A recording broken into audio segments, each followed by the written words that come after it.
বিএনপির ভারপ্রাপ্ত চেয়ারম্যান তারেক রহমানের বিরুদ্ধে কুরুচিপূর্ণ মিথ্যা বানোয়াট বক্তব্যের প্রতিবাদে কুষ্টিয়ার কুমারখালীর শিলাইদহে ইউনিয়ন বিএনপির আয়োজনে প্রতিবাদ সমাবেশ অনুষ্ঠিত হয়েছে। বিস্তারিত থাকছে মঞ্জুরুল ইসলামের প্রতিবেদনে। শনিবার বিকেল 4টায় শিলাইদহ বিশ্বকবি রবীন্দ্রনাথ ঠাকুর ডিগ্রি কলেজ প্রাঙ্গণে এই কর্মসূচির আয়োজন করা হয়। সমাবেশে প্রধান অতিথি হিসেবে বক্তব্য দেন কুষ্টিয়া জেলা বিএনপির যুগ্ম আহ্বায়ক ও এশিয়র গ্রুপের চেয়ারম্যান শেখ সাদি। প্রধান বক্তা ছিলেন জেলা বিএনপির আহ্বায়ক কমিটির সদস্য আব্দুল মুঈদ বাবুল। বিশেষ অতিথি ছিলেন জেলা বিএনপির সদস্য ও রেড ক্রিসেন্ট সেক্রেটারি অ্যাডভোকেট গোলাম মোহাম্মদ। অনুষ্ঠানে সভাপতিত্ব করেন শিলাইদহ ইউনিয়ন বিএনপির সাবেক যুগ্ম আহ্বায়ক আবুল হোসেন তরুণ এবং সঞ্চালনা করেন সাবেক সদস্য সচিব খায়রুল বাশার। উপস্থাপনায় ছিলেন উপজেলা ছাত্র দলের সাবেক নেতা ফজলুর রহমান ও যুব দলের সাবেক সাধারণ সম্পাদক আতিকুর রহমান সবুজ। বক্তারা বলেন, তারেক রহমানের বিরুদ্ধে অপপ্রচারের প্রতিবাদে নেতাকর্মীরা ঐক্যবদ্ধ। অপমানের জবাব রাজপথে দেওয়া হবে। এবং এই বাংলাদেশের ছাত্র শিবিরের ছেলেমেয়েরা ঢাকা ইউনিভার্সিটি, রাজশাহী ইউনিভার্সিটি, যত ইউনিভার্সিটি আছে প্রত্যেকেই ছাত্র লীগের সাথে আপনি সম্পর্ক রেখে প্রত্যেকটা হলের সাধারণ সম্পাদক অথবা সভাপতি যে কোনো পদ থেকে তারা এতদিন তাদের সাথে মিশেছিল।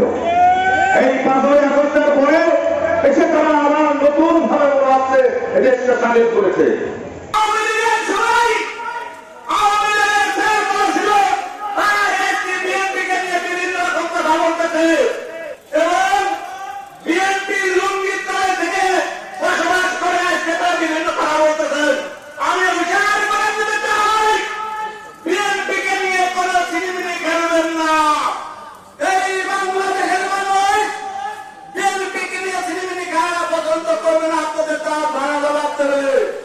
যে দলটি আজকে বৃহত্তম দলের ভারপ্রাপ্ত চেয়ারম্যানের নামে তারেক রহমান নামে কুরুচিকর বক্তব্য দিয়েছে, তাদের থেকে আপনাদেরকে প্রতিবাদ করতে হবে।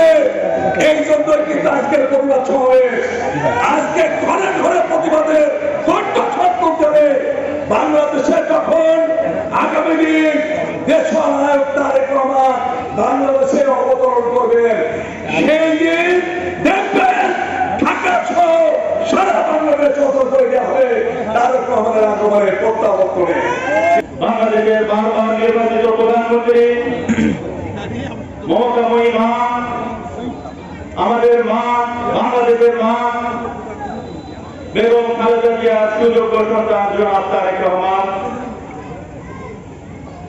বাংলাদেশ জাতীয়তাবাদী দলের ভারপ্রাপ্ত চেয়ারম্যান, বাংলাদেশের নেতা জনাব তারেক রহমান সম্পর্কে মিথ্যা অপবাদ, কুরুচিপূর্ণ কথা, মিথ্যা কথার প্রতিবাদে আজকের এই প্রতিবাদ সমাবেশ।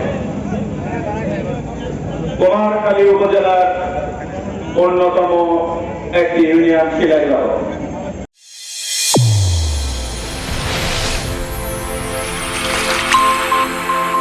চ্যানেল A1 হৃদয়ের স্পন্দন।